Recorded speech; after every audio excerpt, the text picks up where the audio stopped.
Hey everybody, it's James Brierton here in Charlotte, North Carolina, with a few what I'm calling morning announcements from CWG. Yes, if you're live with me right now on Facebook and Twitter, I suppose they're evening announcements, but if you're a podcast listener, then it's a morning announcement, and you're welcome. We'll be back next week with an all-new show taking you behind the scenes. Yes, even more behind the scenes of Kennedy Space Center. Let's turn down this cool futuristic music. That's a little bit better. Next week, we have more unused footage from our time at the NASA SpaceX Crew 6 social event. Yes, you've seen some of it if you were with us for our live coverage of that launch to the International Space Station. You got to hear from the Kennedy Space Center director. You got to see inside the vehicle assembly building. But there's more. There's more to what you've seen, and there's more to what you haven't seen. We got to go inside a hangar where the Space Force is keeping some of their recently restored artifacts. We get to go in Von Braun's office. You might remember him from history class. World War II. He was a Nazi in Germany. And then after the war, we brought him over to America to help with the space race. It's a true story, and NASA thinks they found his secret office. I guess I should say the Space Force think they found his long-forgotten office. Anyway, all the more reason to like and subscribe. We will have a brand new NASA special coming your way next week. It's a complete comprehensive look back at the amazing weekend we had there. Also happening next week, save the date, it's time for the virtual SKYWARN Storm Spotter class presented by the Carolina Weather Group and the National Weather Service out of Columbia, South Carolina. It's free, it's virtual, everyone is welcome. It's coming your way Tuesday, March 4th at 7 p.m. It normally lasts, 90 minutes. I'll tell you 2 hours and maybe we'll wrap up early. Again, it's free, it's virtual, everyone is welcome.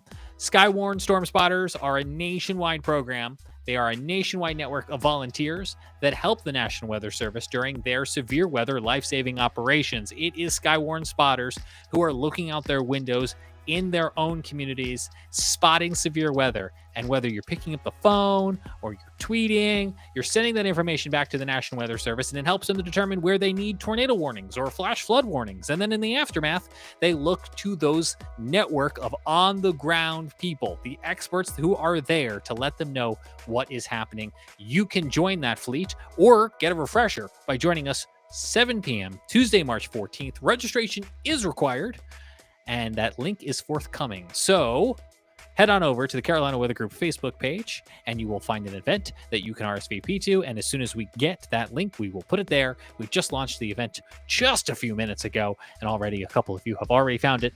That makes me super excited. In other news, the Service Life Extension Project for the radars at the National Weather Service offices across the Carolinas is continuing.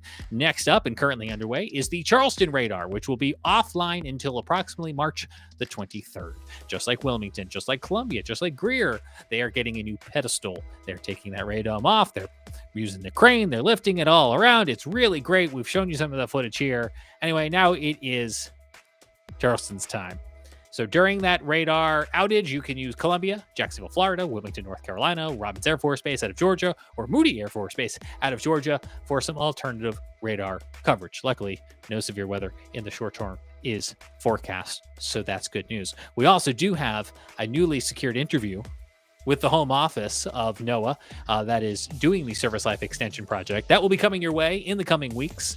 We're right here on the Carolina Weather Group, and we will be making that episode available early to Patreon supporters at patreon.com/Carolina Weather Group. If you're already a supporter, keep an eye out on your email for when we drop that early access. And if you'd like to join us, you can join us for starting at just $1. It helps support the Carolina Weather Group and keep the show on the air. All right, our next announcement comes to you from CoCoRaHS. It's that time of year again when they are looking for new volunteers. CoCoRaHS is yet again another network of volunteers. If you love weather, so do we. Of people who report hail, snow, and rain observations from their own backyards. And they are looking to sign new people up. Holy Minnesota! 266 new signups this month alone. Well, North Carolina and South Carolina each currently tied at 16 new signups apiece. And they're looking for you to join the network of CoCoRaHS. Our friend Melissa Griffin, the assistant state climatologist for South Carolina, who of course needless to say, is polling for South Carolina, sent us this message to try to encourage you to sign up. Take a listen. Are you interested in observing precipitation in your own backyard? For the month of March, the community collaborative Rain, Hail, and Snow Network, known as CoCoRaHS, has its own March Madness competition to see which state can recruit the most new observers. CoCoRaHS is a grassroots volunteer network of backyard weather observers from all ages and backgrounds. CoCoRaHS started in South Carolina in 2008, and since then, observers have been instrumental in measuring precipitation during high-impact rainfall events such as Hurricane Matthew in 2016 and Florence in 2018. The program also has the ability to track drought conditions across the state.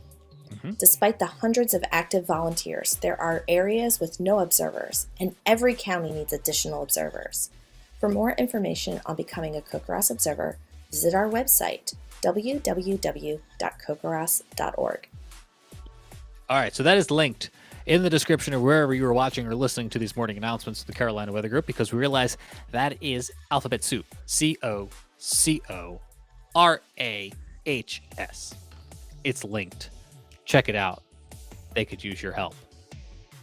Turning the page now to National Weather Service out of Wilmington, North Carolina. I think this also extends up to New Bern.